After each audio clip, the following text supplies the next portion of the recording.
Hello everybody, welcome to our lecture on the exposition of the divine principle. Everyone is struggling to attain happiness and avoid misfortune. How then does happiness arise? People feel joy when their desires are fulfilled. Within the self-same individual are two opposing inclinations: the original mind that desires goodness, and the evil mind that desires wickedness. They are engaged in a fierce battle, striving to accomplish two conflicting purposes. Any being possessing such a contradiction within itself is doomed to perish. Christianity sees this state of destruction as the result of the human fall. Considered from the viewpoint of the intellect, the human fall represents humanity's descent into ignorance. People are composed of two aspects, internal and external, or mind and body. In the same way, there are two types of ignorance: internal ignorance and external ignorance. Humanity through religion has followed the path of searching for internal truth, and through science has followed the path of seeking external truth. Religion and science, each in their own spheres, have been the methods of searching for truth in order to conquer ignorance and attain knowledge. Religion and science, setting out with the mission of dispelling the two aspects of human ignorance, have seemed in the course of their development to take positions that were contradictory and irreconcilable.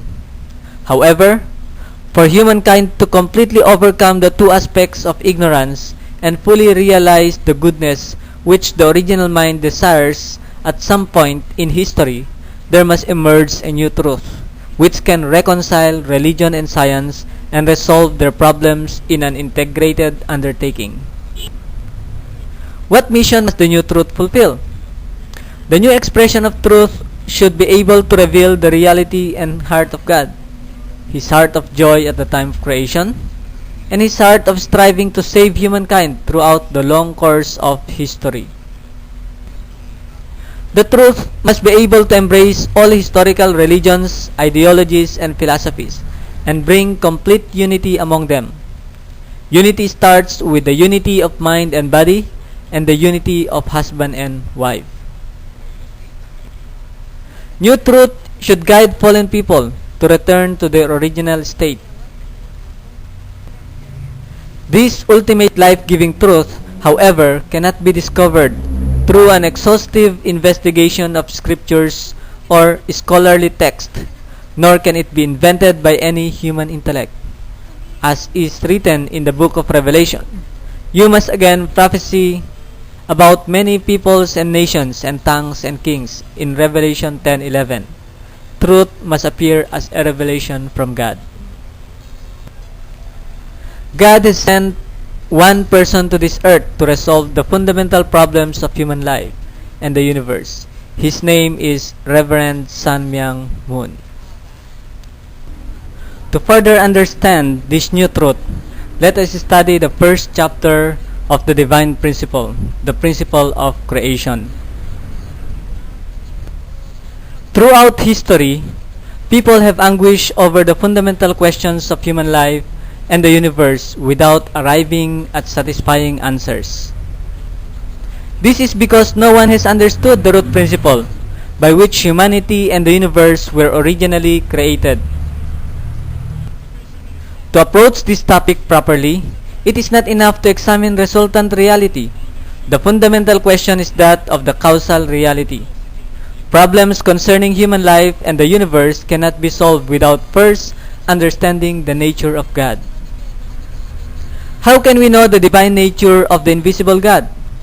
One way to fathom His deity is by observing the universe which He created in Romans 1:20. Everything in the created universe is a substantial manifestation of some quality of the Creator's invisible divine nature. Just as we can come to know the character of an artist through his works, so we can understand the nature of God by observing the diverse things of creation. Let us begin by pointing out the common elements which are found universally throughout the natural world. Every entity possesses dual characteristics of yang, positive, and yin, negative, and comes into existence only when these characteristics have formed reciprocal relationships, both within the entity and between it and other entities. For instance, atoms display either a positive or a negative valence. Plants propagate by means of stamen and pistil, and animals multiply and maintain their species through the relationship between males and females. And finally, human beings are either a man or a woman. However, there is another more fundamental pair of dual characteristics in reciprocal relationship. Every entity possesses both an outer form and an inner quality. The visible outer form resembles the invisible inner quality. The inner quality is called internal nature, and the outer form or shape is called external form. Since internal nature and external form refer to corresponding inner and outer aspect of the same entity, the external form may also be understood as a second internal nature.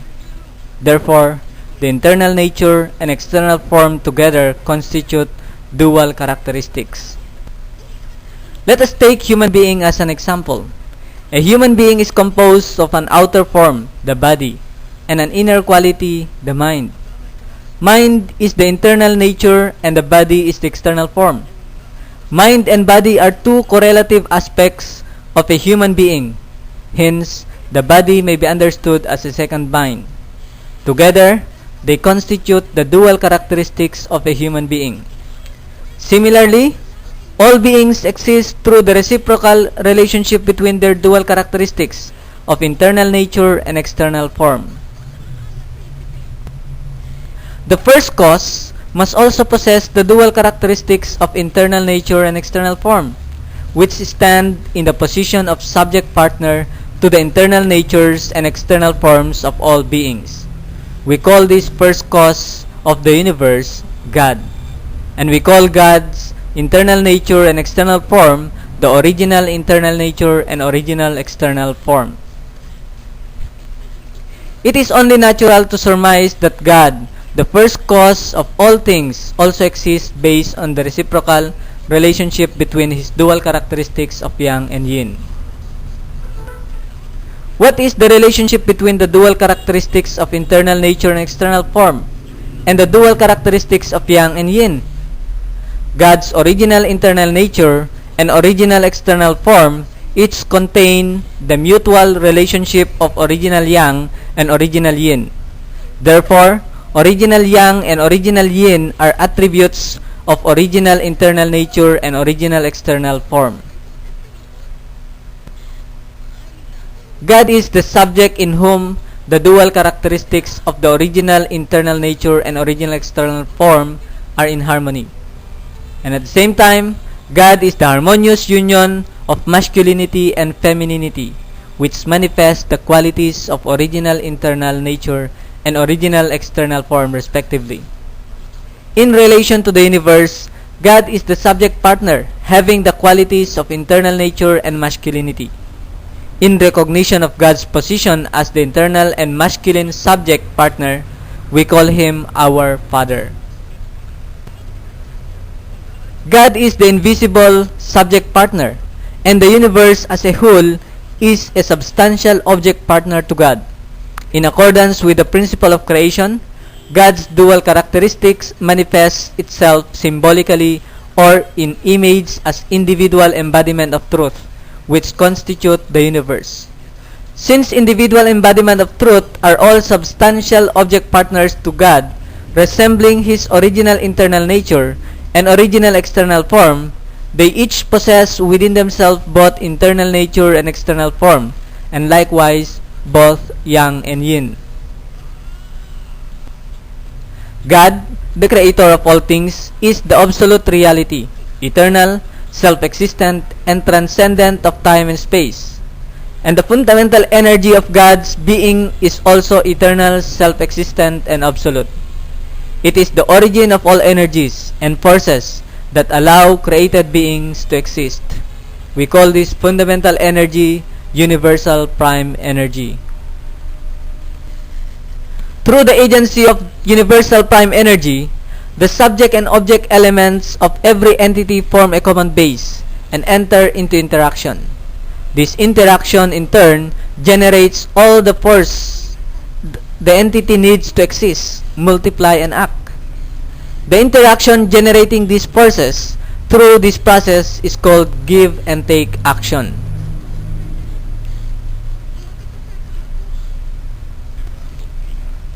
The process in which out of God, the origin, two entities are separately manifested and reunited in oneness is called origin, division, union, and action.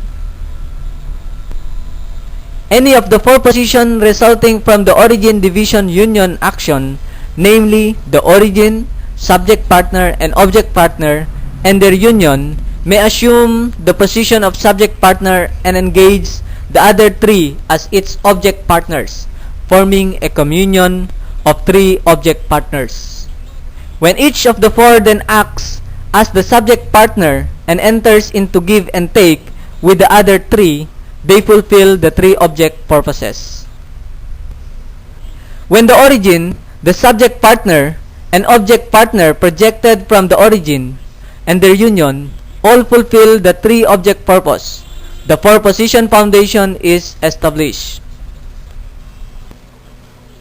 This foundation is, first, root of the principle of three stages, because it involves three stages of God: husband and wife and children. Second, root of the number 12, because as each of the four takes on three object partners, 12 object partners are created. Third, fundamental foundation of goodness and realization of God's purpose of creation. And fourth, fundamental foundation for the life of all beings, providing all the forces necessary for their existence. The four-position foundation is God's eternal purpose of creation. It is recorded in the Bible, Genesis 1:4-31, that after God completed each day of creation, He saw that it was good. This suggests that God wanted His creations to be object partners embodying goodness, that He might take delight in them. God created human beings as the final step in creating the universe.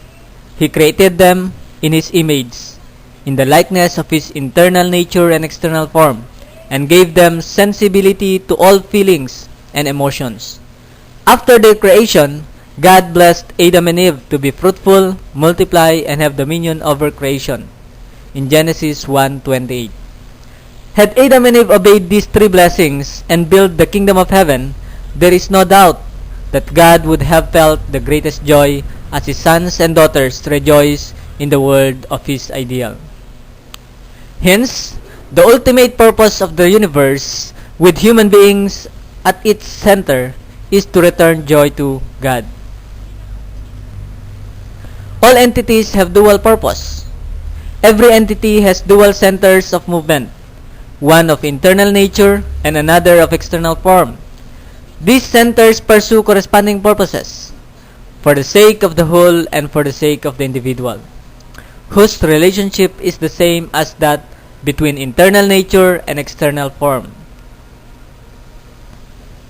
In God's ideal, there cannot be any individual purpose which does not support the whole purpose, nor can there be any whole purpose that does not guarantee the interests of the individual. The infinite variety of beings in the universe form one vast organic body, interwoven by these dual purposes. Joy is not produced by an individual alone. Joy arises when we have an object partner, whether intangible or substantial, in which our internal nature and external form are reflected and developed. Our object partner stimulates us and helps us to feel our own internal nature and external form. God feels the fullness of joy when He is stimulated by His substantial object partners to feel His original internal nature and original external form through them. When the kingdom of heaven is realized through the fulfillment of the three great blessings and the establishment of the four-position foundation, it becomes the good object partner that gives joy to God. The key to God's first blessing is the perfection of individual character. An individual's mind and body are discrete projections and object partners of God's dual characteristics. In order for an individual to perfect his character, he must form an individual four-position foundation, whereby his mind and body become one individually through give and take action with God as their center.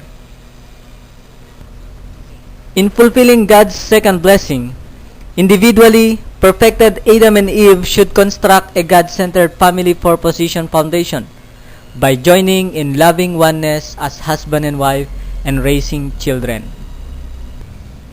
God's third blessing means the perfection of human beings' dominion over the natural world. For this, a God-centered four-position foundation of dominion must be established through human beings and natural world becoming completely one as creation. Had God's purpose of creation been realized in this way, an ideal world without even a trace of sin would have been established on the earth. We call this world the kingdom of heaven on earth. In the kingdom of heaven, God's direction will be conveyed to all His children through the true parents of humankind, guiding everyone to live as one. The original value of an entity is determined when it participates as an object partner in a God-centered four-position foundation by relating with a person as its subject partner. Since the center of this four-position foundation is God, it is God who sets the standard for its value.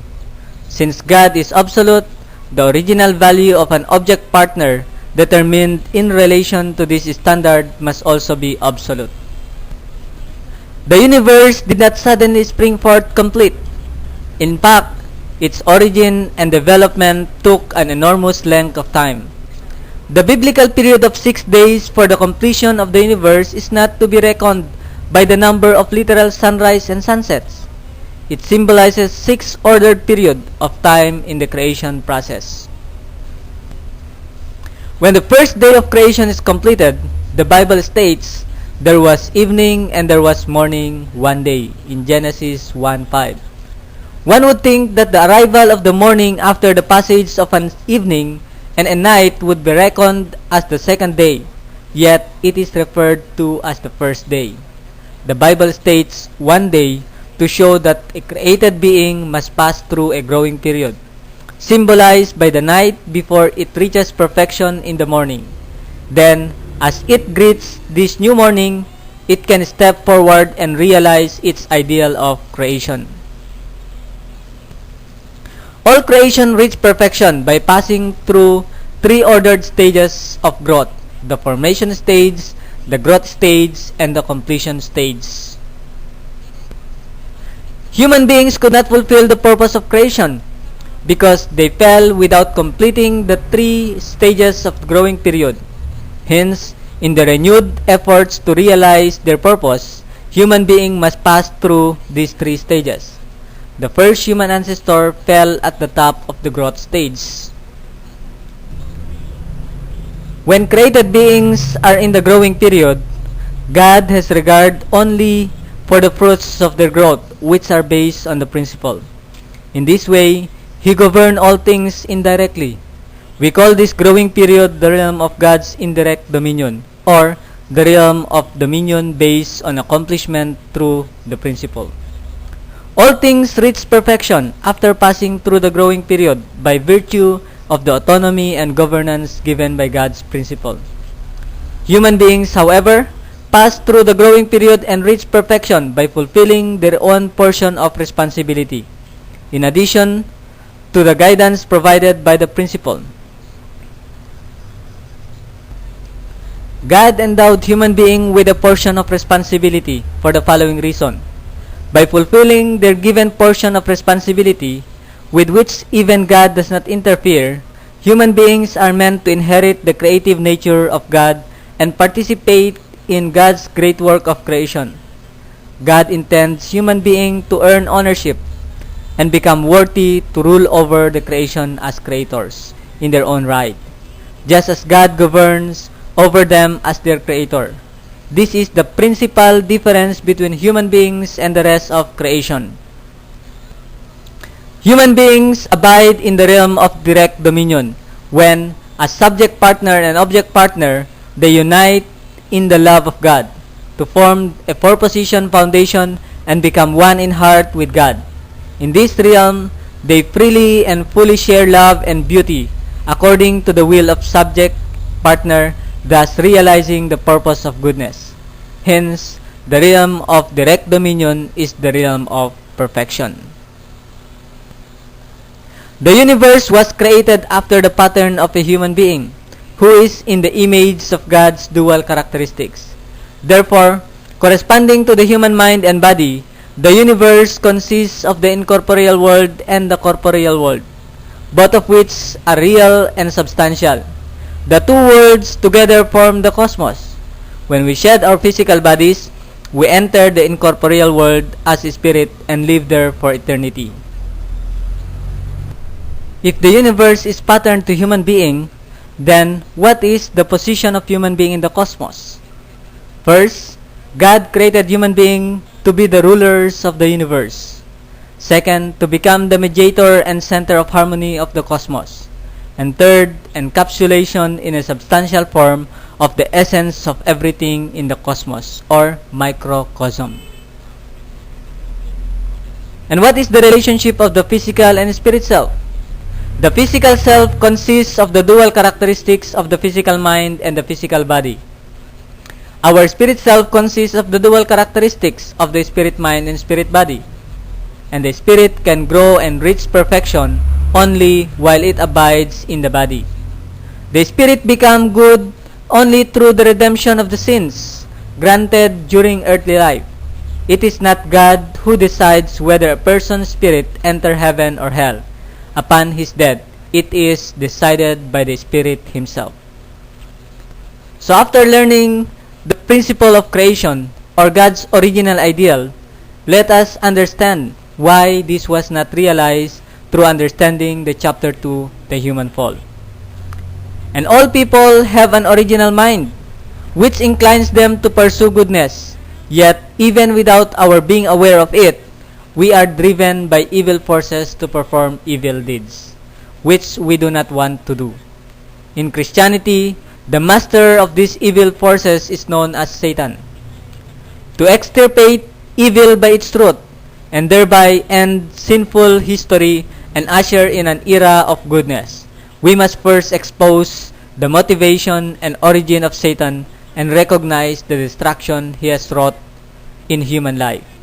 This explanation of the human fall will clarify these issues. No one has known the root of sin. Christians, on the basis of the Bible, have held to a vague belief that Adam and Eve's eating the fruit of the tree of the knowledge of good and evil was the root of sin. They have taught that the fruit was that of an actual tree. But would God, the loving parent of humanity, make a fruit which could cause the fall to look so attractive? Would he place it where his children could reach it so easily? How can something one eats cause the original sin, which can be transmitted to one's descendants? Would the God of love test humans so mercilessly by a means that could cause their death? Adam and Eve would not have risked their lives and disobeyed God only to obtain some delicacy. Therefore, we can surmise that the fruit of the tree of the knowledge of good and evil could not have been an ordinary fruit. Rather, it must have been something so extraordinarily stimulating that even the fear of death did not deter them from grasping it. Many important parts of the Bible are in symbolism and metaphor. To learn what the fruit of the tree of knowledge of good and evil represent, let us first investigate the tree of life, which stood next to the tree of knowledge of good and evil in Genesis 2:9. The tree of life symbolizes an ideal man who has fully realized the ideal of creation. It thus symbolizes perfected Adam. And the tree of knowledge of good and evil represents the ideal woman or perfected Eve. And the Bible refers to Jesus using the metaphors of a vine in John 15:5 and a branch in Isaiah 11:1 and Jeremiah 23:5. Likewise, to give us a hint about the secret of the human fall, God provided the symbolism of two trees to represent perfected Adam and Eve. In the Bible, we read that a serpent tempted Eve to commit sin in Genesis 3:4-5. And in here, we can understand the identity of the serpent. First, the serpent described in the Bible was able to converse with people. And second, it caused the fall of humans who are spiritual beings. And third, furthermore, the serpent knew the will of God, which strictly forbade human beings to eat the fruit of the tree of the knowledge of good and evil. As it is written, the great dragon was thrown down, that ancient serpent who is called the devil and Satan was thrown down to the earth in Revelation 12:9. It lived in heaven before it was thrown down. And fifth, even now, it can transcend time and space to dominate the human soul. This is compelling evidence that the being which the serpent symbolizes was a spiritual being. The spiritual being represented by the serpent was originally created with a good purpose, but later fell and became Satan. There is no being endowed with such characteristics other than angels. Therefore, the serpent is an angel in 2 Peter 2:4. In order to understand deeper the root of sin, let us first understand the fall of the angel and the fall of human being. From Jude 6:7, we can infer that the angel fell as a result of an illicit sexual relationship. Likewise, from Genesis 3:7, we can infer that Adam and Eve's sexual parts were the instrument of their sinful deed. And in John 8:44, Jesus said, "You are of your father the devil." Hence, we can deduce that the illicit sexual relationship must have occurred between the angel and the human beings. The fruit signifies the love of Eve. Eve should have borne good children through her godly love. Instead, she bore evil children through her satanic love. Eve was created in an immature state. She was to reach full maturity only after going through a period of growth. Thus, it was possible for her to bear either good fruit or evil fruit through her love. Accordingly, Eve's eating of the fruit of the tree of knowledge of good and evil denotes that she consummated a satanic love relationship with the angel, which bound her in blood ties to him. The root of sin is that the first human ancestors had an illicit sexual relationship with an angel symbolized by a serpent. Thus, they multiplied Satan's evil lineage. Angels were created by God prior to any other creation. God created angels to be His retainers, who would assist Him in creating and sustaining the universe in Hebrews 1:14, a servant in Revelation 22:9, and ministering spirit in Hebrews 1:14. The Bible often portrays angels honoring and praising God in Revelation 5:11-12. Because God created us human beings as His children and gave us dominion over all creation, we are meant to rule over the angels as well. God created human beings with two components, the spirit self and the physical self. The human fall likewise took place in two dimensions, the spiritual and the physical. The fall, which took place through the sexual relationship between the angel and Eve, was the spiritual fall, while the fall, which occurred through the sexual relationship between Eve and Adam, was the physical fall. God assigned Lucifer to the position of archangel. However, after God created human beings as His children, He loved them many times more than He had ever loved Lucifer, whom He had created as His servant. In truth, God's love toward Lucifer did not change. It was the same before and after the creation of human beings. Yet, he felt as if there had been a decrease in the love he received from God. Lucifer, feeling as though he were receiving less love than he deserved, wanted to grasp the same central position in human society as he enjoyed in the angelic world. As the channel of God's love, this was why he seduced Eve, and this was the motivation of the spiritual fall. Lucifer, who left his proper position due to his excessive desire, and Eve, who wanted to open her eyes and become like God before the time was ripe, formed a common base and began give and take action, which led them to consummate an illicit sexual relationship on the spiritual plane. Fallen Eve then seduced Adam, with the hope that by uniting with him, she could rid herself of the dread and once again stand before God. This was Eve's motivation, which led to the physical fall. Adam responded and formed a common base with Eve, standing in the position of archangel, and they began give and take action with each other. And the power of the unprincipled love generated in the relationship induced Adam to abandon his original position and brought them together in an illicit physical relationship of sexual love. Although God created human beings based on the principle, He governs us through love. Accordingly, in order for love to fulfill its proper role, its power must be stronger than the power of the principle. Because the power of love is stronger than the power of the principle, God foresaw that if they ever formed a common base with the archangel, there was a possibility that they could succumb to the power of deviant, unprincipled love and fall. To prevent this, God gave Adam and Eve the commandment that forbade them for relating with the archangel in this way. God also wanted them to enjoy dominion over the natural world, by which inheriting His creative nature.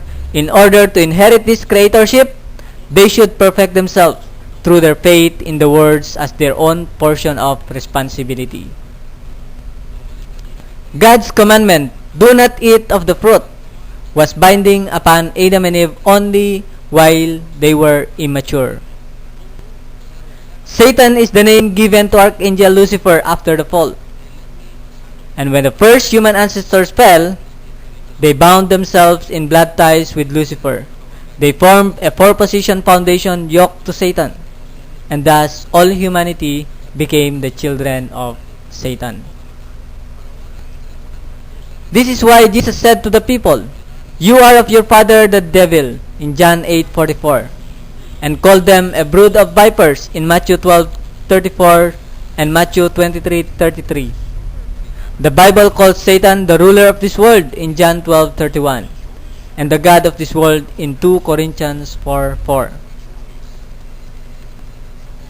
Satan cannot perpetrate his evil activity unless he first find an object partner with whom he can form a common base and engage in give and take action. Satan's object partner are evil spirits in the spirit world. The object partners to these evil spirits are the spirit selves of evil people on earth, and the vehicles through which these evil spirit selves act are their physical selves. Accordingly, the power of Satan is conveyed through evil spirits and is manifested in the activities of earthly people. For example, Satan entered into Judas Iscariot in Luke 22:3, and Jesus once called Peter Satan, Matthew 16:33. In the Bible, the spirits of the evil earthly men are called angels of the devil in Matthew 25:41. And what is sin? Sin is a violation of heavenly law, which is committed when a person forms a common base with Satan. thus setting a condition for give and take action with Him. And sin can be classified into four kinds.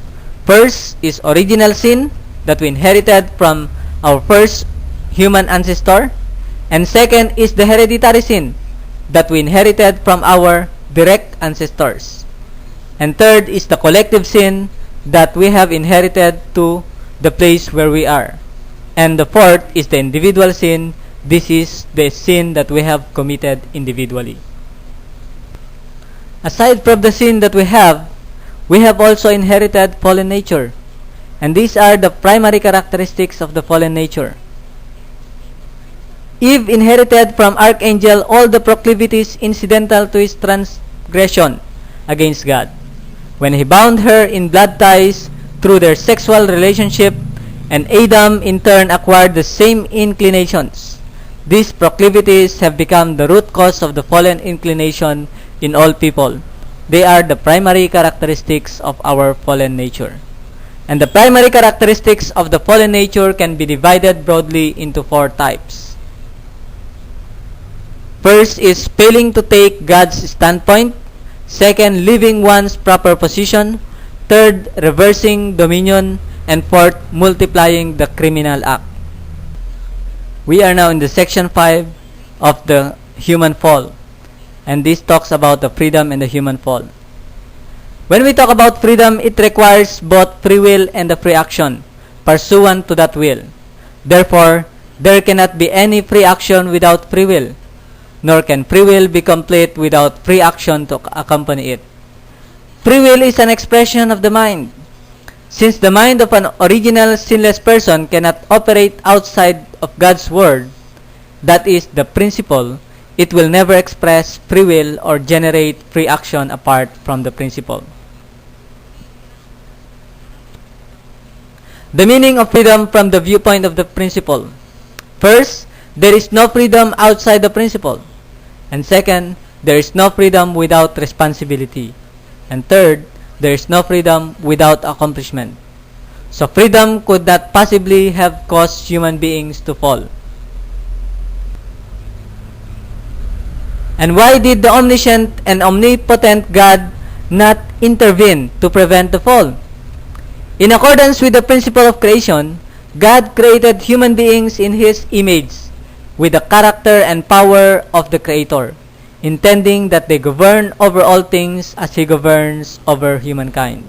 However, for human beings to inherit the creative nature of God, they must grow to perfection by fulfilling their portion of responsibility. Hence, while people are still in this realm, God does not directly govern them.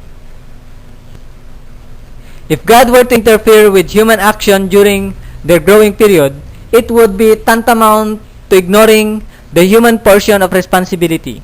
In that case, God would be disregarding His own principle of creation. And if the principle were ignored, then its absoluteness and perfection would be undermined. In order to preserve the absoluteness and perfection of the principle of creation, God did not intervene in the acts that led the human beings to fall. If God were to affect the course of unprincipled beings or act, then they would necessarily be given the value of God's creations and be recognized as principled. Consequently, if God were to have intervened in the fall of the first human ancestors, He would have been attributing to those acts the value of His creation and recognizing them as principled. Then Satan would stand as the creator of all the fruits of the fall. Therefore, in order that God remain the sole creator, He did not intervene in the human fall.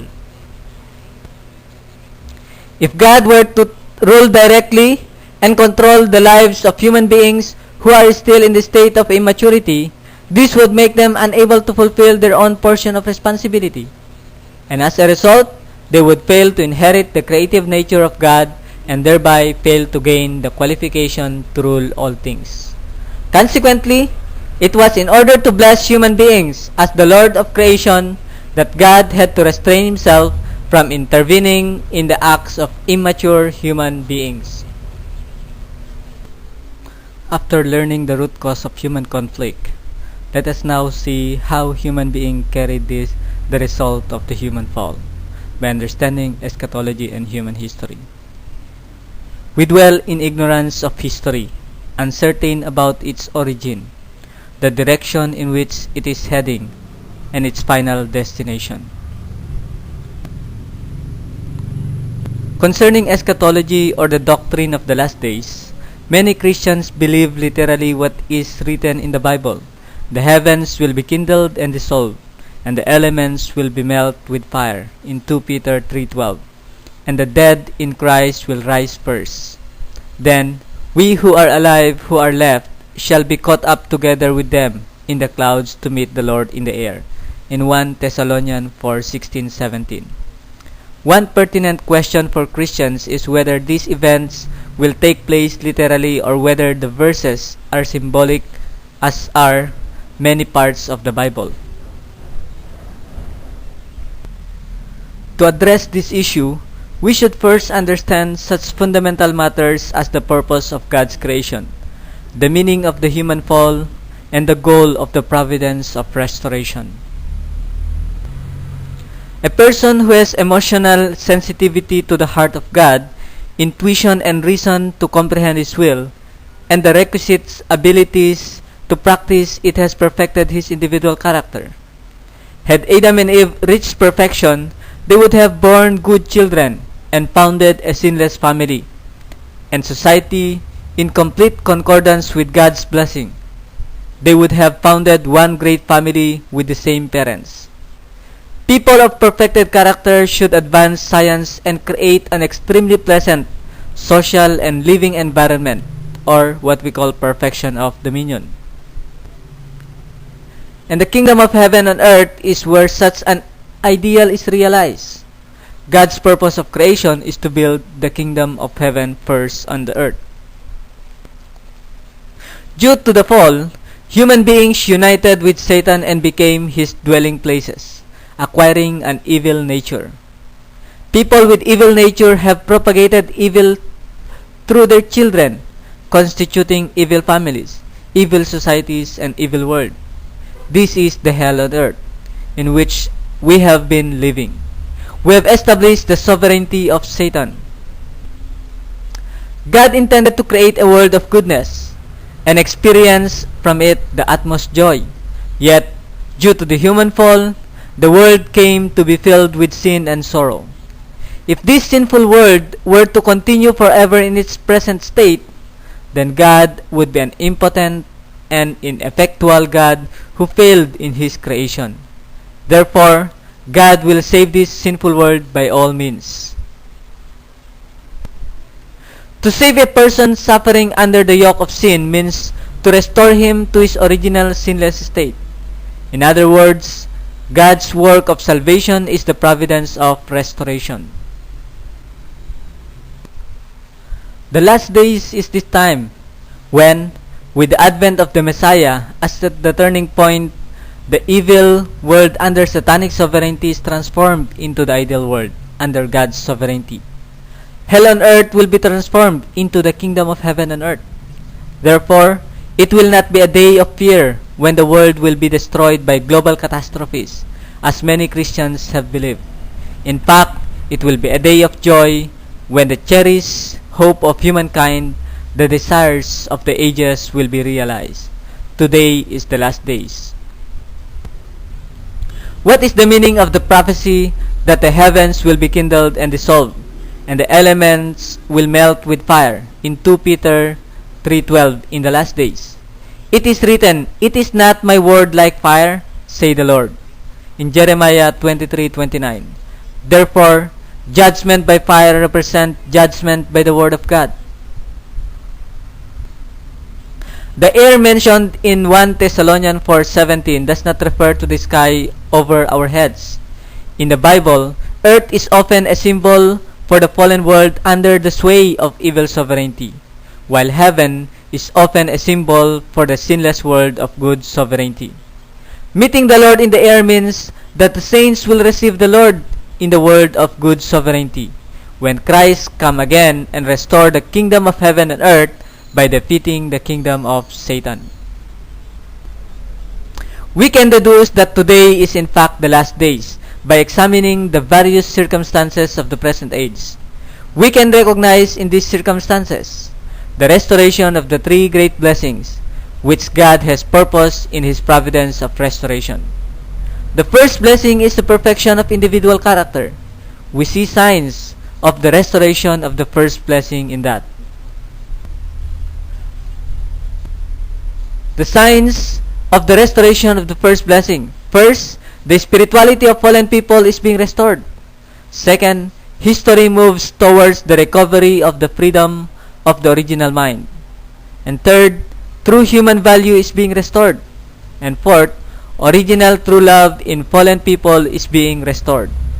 From this, we can see that the present time is the eve of the last days, when we can reach perfection of individual character.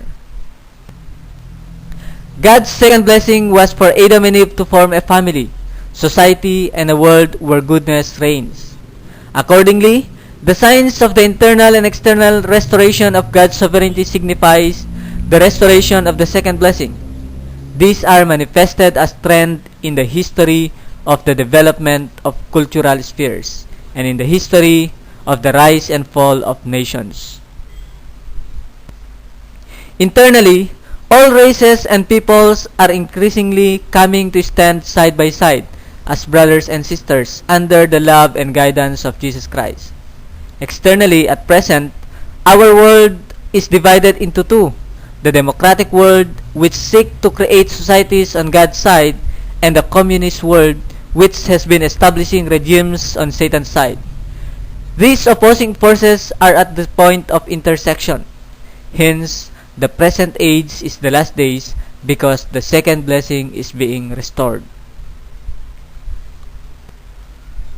The third blessing means gaining dominion over the natural world. Internal dominion denotes dominion of the heart, and external dominion denotes proper mastery of the creation through science and technology. Internally, God's providence of restoration through religion, philosophy, ethics, and so forth has gradually elevated the spirituality of fallen people toward God. In the modern world, there is evidence that people are regaining the worthiness to govern the creation through heart. Externally, modern people have built an extremely comfortable and pleasant living environment through the economic progress that has accompanied scientific development. Observing signs of the reestablishment of God's third blessing, we are assured that the present era is the last days. God assists ignorant, fallen people to elevate their spirituality and enlighten their intellect through spirit and truth. By these means, God conducts His providence to restore people to the original state before the fall. Spirit and truth are unique, eternal, and unchanging. However, the degree and scope of their teaching and the means of their expression will vary from one age to another as they restore humankind from a state of utter ignorance.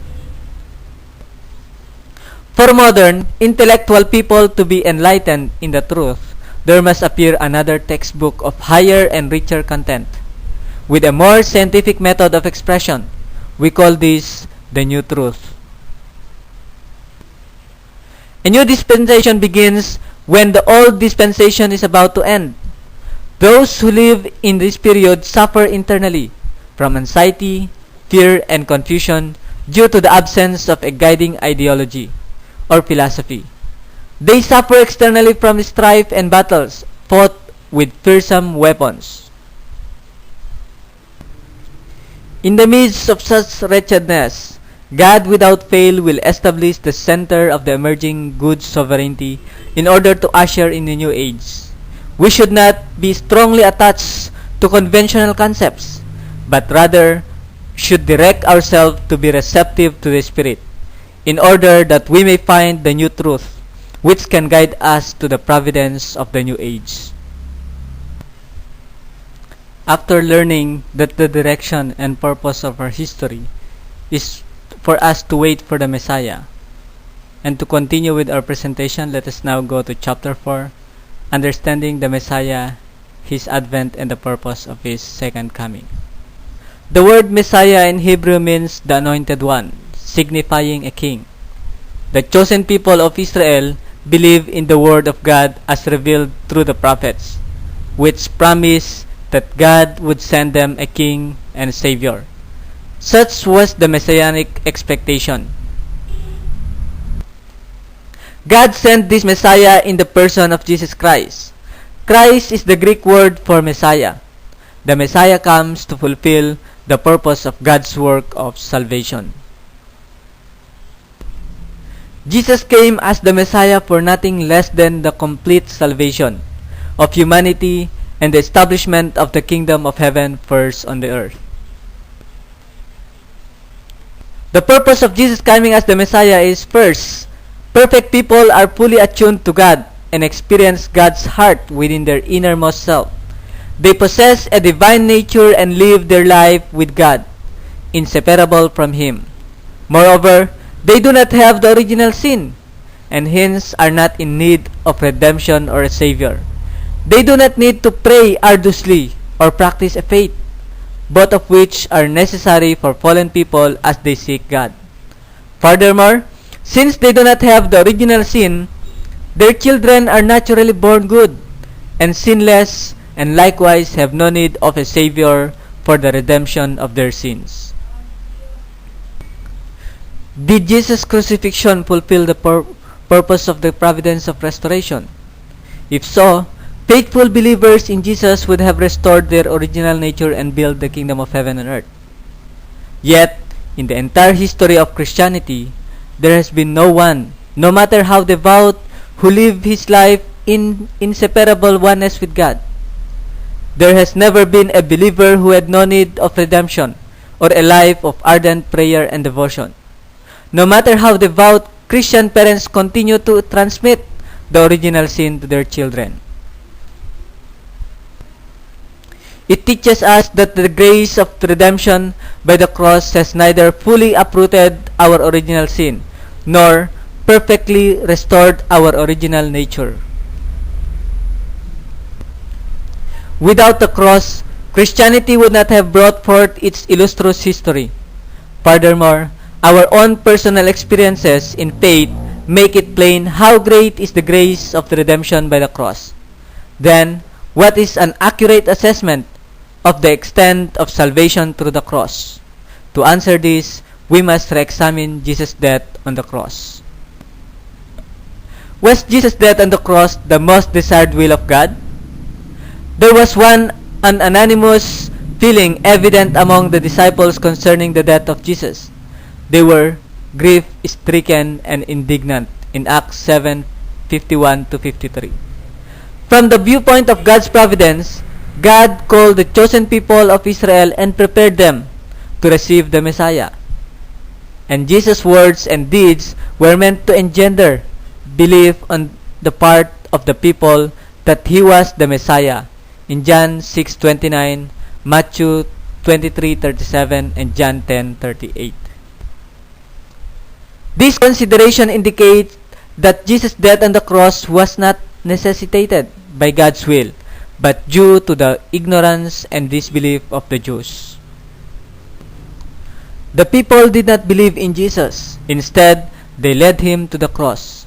Jesus' body was exposed to Satan's assault, and He was killed. Consequently, Christians cannot attain physical salvation. However, Jesus laid the basis for spiritual salvation by securing the victorious foundation for His resurrection through the redemption by His blood on the cross. As a result, all believers, since His resurrection, have received the benefit of spiritual salvation, but not physical salvation. To complete the work of spiritual and physical salvation, Jesus must come again on earth. It was prophesied in Isaiah 53 that Jesus would suffer the ordeal of the cross. In Isaiah 9:11 and 60, however, it was foretold that Jesus would become the King of the Jews in His lifetime and establish an everlasting kingdom on the earth. Let us investigate why God gave two contrasting kinds of prophecy concerning Jesus. The nature of the fruits human beings bear depends upon whether or not they fulfill their portion of responsibility. For this reason, God gave two kinds of prophecies concerning the accomplishment of His will. The prophet Malachi foretold that Elijah would come again before the Messiah in Malachi 4:5. Jesus testified that the prophesied coming of Elijah was realized in none other than John the Baptist in Matthew 17:12-13. Nevertheless, John the Baptist did not recognize himself to be the second coming of Elijah in John 1:21. Many among the Jewish leadership and people of Jesus' day had the highest respect for John the Baptist. Some even thought of him as the Messiah. Had John the Baptist announced that he was Elijah, as Jesus had testified, all the Jewish people would have readily believed John's testimony and flocked to Jesus. Instead, John's ignorance of God's providence, which led him to deny his being Elijah, became the principal reason why the Jewish people did not come to Jesus. Here, we have come to understand that the main reason why Jesus had to die on the cross was the failure of John the Baptist. As recorded in the Bible, John the Baptist was to inherit and complete the mission which Elijah had left unfinished on earth in Luke 1:17. Hence, in terms of his mission, John was the second coming of Elijah. Until today, no one has ever uncovered this heavenly secret. This is because we have been reading the Bible based on the unquestioned belief that John the Baptist was a great prophet. We should dispense with the conservative attitude of faith, which make us afraid to question conventional belief and traditional doctrines. After understanding and learning God's plan and how it was black, now let us understand how we can go back to the original purpose of our life by understanding the meaning of resurrection. When we talk about resurrection, it means that to come back to life. To come back to life implies that we have been dead. Therefore, to fathom the meaning of resurrection, we must clarify the biblical concepts of life and death. Jesus said, "Leave the dead to bury their own dead," in Luke 9:60. From these words of Jesus, it is clear that the Bible contains two different concepts of life and death.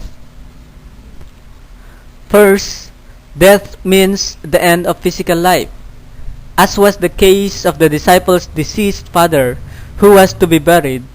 Life in that sense means the state in which the physical self maintains its physiological functions. The second concept of life and death concerns those living people who had gathered to bury the deceased man. This death refers to leaving the bosom of God's love and falling under the dominion of Satan. The corresponding concept of life refers to the state of living in accordance with God's will, within the dominion of God's infinite love. Which of the two refers to the death brought about by the fall of the first human ancestors? According to the principle of creation, the flesh is the clothing of the spirit. Just as one discards worn-out clothes, the flesh is to be discarded when it has grown old and weak. Only the unclothed spirit self enters the spirit world and lives there eternally. The death caused by the fall does not mean the end of physical life, but rather the descent into the evil dominion of Satan. God told Adam and Eve that on the day they ate of the fruit of the tree of knowledge of good and evil, they would surely die in Genesis 2:17.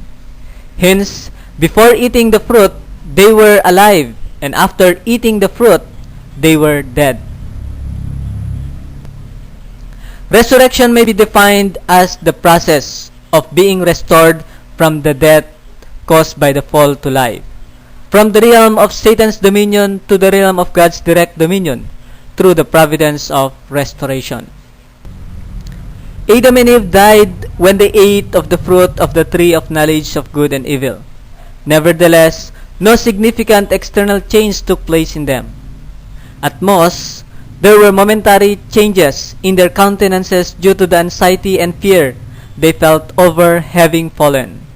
Likewise, no significant external changes should be expected to take place in fallen people when they are resurrected to the state prior to the fall.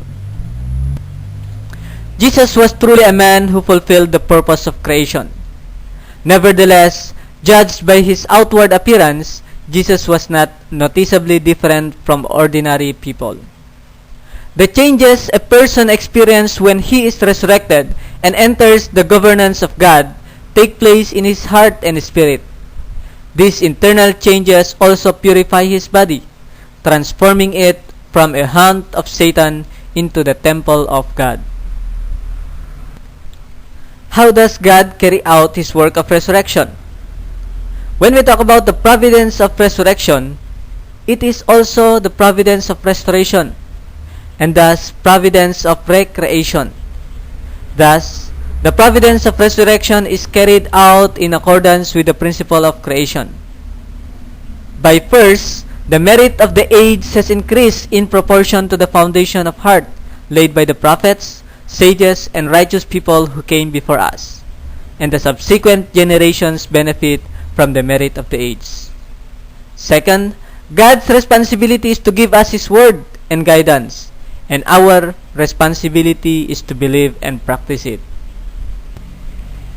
Third, the resurrection of the Spirit can be achieved only through earthly life in the physical self. And fourth, the providence of resurrection is to be completed through three ordered stages. The 2,000 years of Adam to Abraham may be called the age of the providence to lay the foundation for resurrection. And the 2,000 years from Abraham to Jesus may be called the age of the providence of formation stage resurrection, or age of justification by works. Upon their death, the believers of this era entered and abide in the form spirit level of the spirit world. And the 2,000 years from Jesus to the returning Christ may be called the age of the providence of growth stage resurrection, or age of justification by faith. Upon their death, the believers of this era enter and abide in paradise, and the life spirit level of the spirit world. The era when the people are to complete the providence of resurrection through the returning Christ is called the age of the providence of completion stage resurrection, or age of justification by attendance. Upon their death, the believers of this era will enter and abide in the kingdom of heaven in heaven, which is the divine spirit level in the spirit world. The spirits of the people who died before they could reach perfection during their earthly life can be resurrected only by returning to the earth and completing their unaccomplished responsibility through cooperation with earthly people. We call this process returning resurrection. After the advent of Jesus, the form spirits of the Old Testament age all returned to earth and assist faithful people on earth to attain the level of the life spirit. By this, they too received the same benefit, entered paradise together, and we call this growth stage returning resurrection. After the second advent, the life spirits of the New Testament age will all return to the earth to help faithful people on earth to attain the level of divine spirit.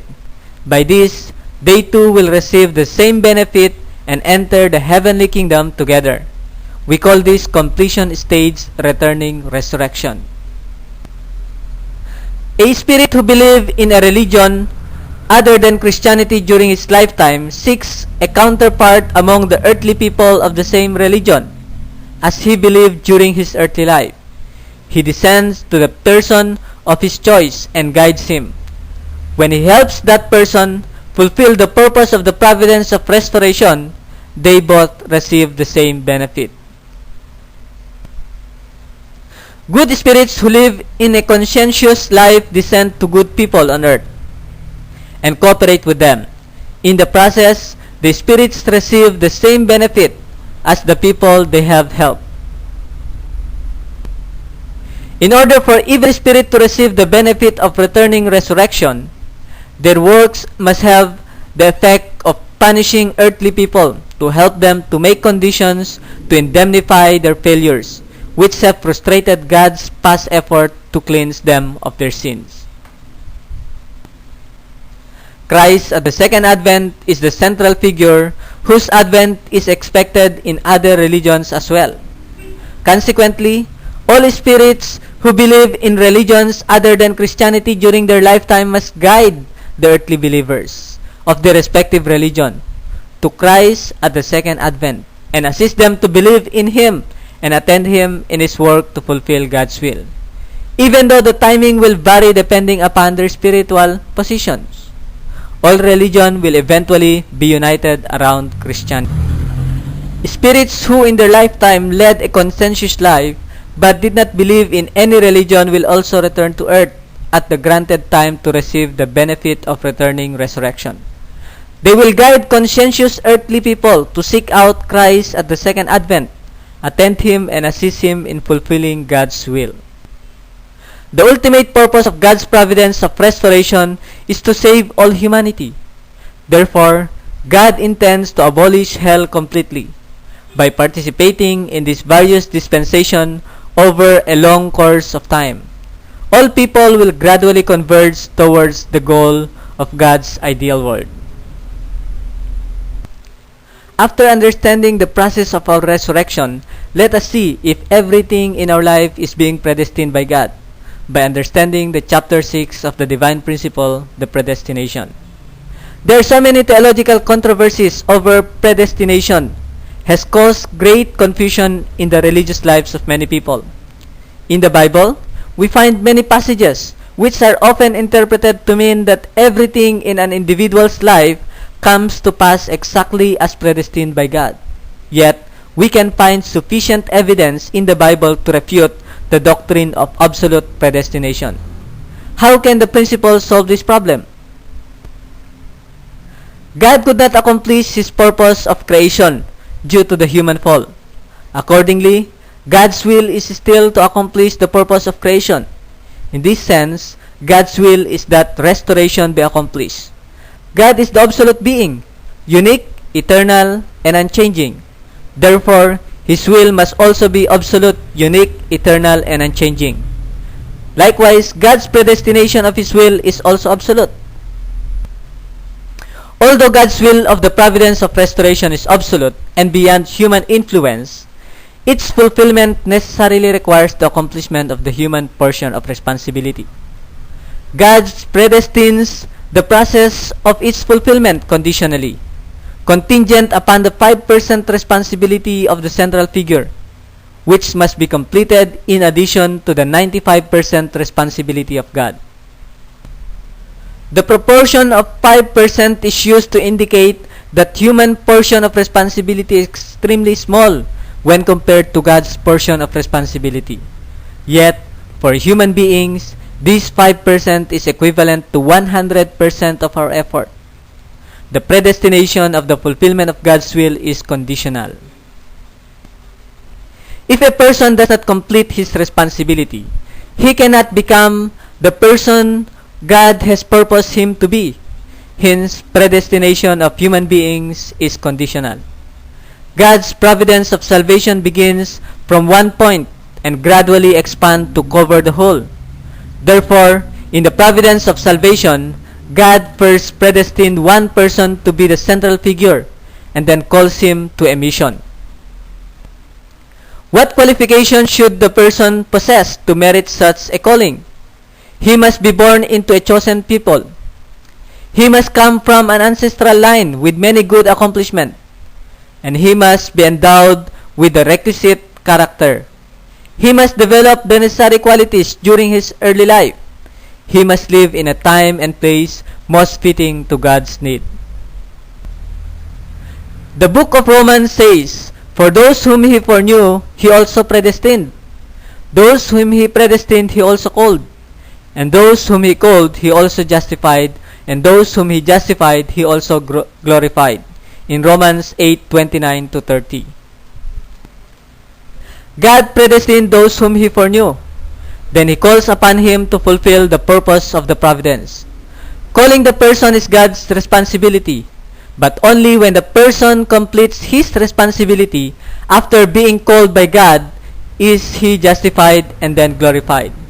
Because the biblical verses does not mention the human portion of responsibility, people may misinterpret it to mean that all affairs are determined solely by God's absolute predestination. After learning and understanding that predestination includes human responsibility, and in order for us to have a better clarification regarding this, let us understand Christ's life by understanding the chapter 7 of the Divine Principle Christology. And in Christologies, issues which fall within the scope of this Christology includes the Trinity, which deals with the relationship between God, Jesus, and the Holy Spirit, as well as rebirth, and the relationship between Jesus, the Holy Spirit, and the fallen people. Until today, the controversies surrounding these issues have never been clearly settled. Consequently, considerable confusion remains in the Christian doctrines and ways of our faith. The key in approaching this matter is to understand the original value of human beings. A person who realizes the purpose of creation, or a perfect person, is, first, assume a divine value comparable to God, and second, is a unique existence in the cosmos, and third, has the value of the entire cosmos. A perfect person has the same divine nature as God. He is unique in all the cosmos. Furthermore, he possesses the value of the whole cosmos. There is no greater value than the value of a person who has realized the ideal of creation. This is the value of Jesus, who surely attained the highest imaginable value. Thus, Jesus is a human being who realized the ideal of creation on the individual level. When Philip asked Jesus to show him God, Jesus said, "He who has seen me has seen the Father." How can you say, "Show me the Father"? In John 14:9-10. Based on such biblical verses as this, many Christians have believed that Jesus is God the Creator. Jesus may well be called God because, as a man who has realized the purpose of creation and who lives in oneness with God, he has a divine nature. Nevertheless, he is not God himself. The body may be understood to be the mind's second self, but it is not the mind itself. By analogy, Jesus may be understood to be God's second self, but he is not God himself. It is written that since his resurrection, Jesus has been interceding for us before God in Romans 8:34, as he did while he was on earth. This tells us that Jesus was not God himself. What is the difference between Jesus and the fallen people? Let us understand by understanding the characteristic of a fallen person compared to Jesus. Every fallen person has nothing of a value of a true person who has completed the purpose of creation. But Jesus came with the full value of a true person who has completed the purpose of creation. And a fallen person has to such a lowly status that he looks up to the angels. But Jesus, angels, and all things were put in his dominion. Is with original sin and stained with the condition through which Satan can attack him. And Jesus had no original sin and no condition in himself for Satan to invade him. And fallen person cannot fathom the will and heart of God. At most, he can catch only a glimpse of them. But Jesus experienced God's heart as his own reality in his daily life.